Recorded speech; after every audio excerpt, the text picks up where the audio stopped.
Back in July, following heavy rainfall and a subsequent landslide, the entrance to Sloughan Glen near Drumquin was sealed off to the general public.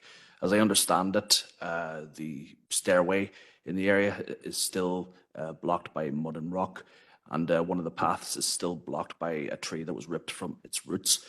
Obviously, people in the Drumquin and indeed the wider area are concerned, just given the damage that's been done and the problems that this poses to many people who enjoy using it as one of our natural assets.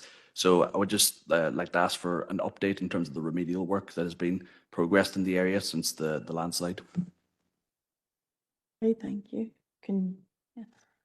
Thank you, Chair.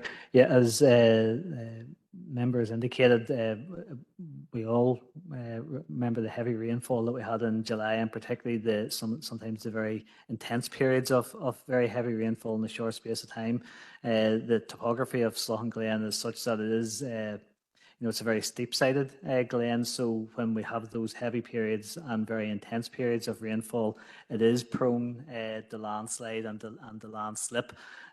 So in that regard, unfortunately, there was damage done to the side of the glen in terms of a number of trees that were uprooted and mud and rocks accumulated blocking the paths. So unfortunately, on the basis of health and safety, we have had to restrict access into that site at this point in time.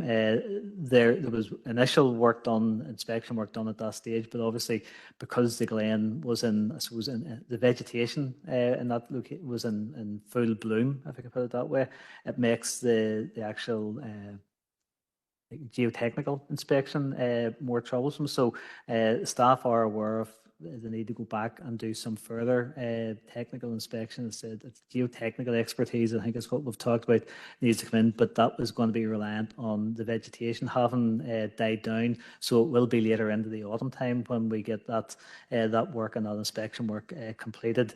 That will give us a better idea of the nature of the remedial work that will be required. And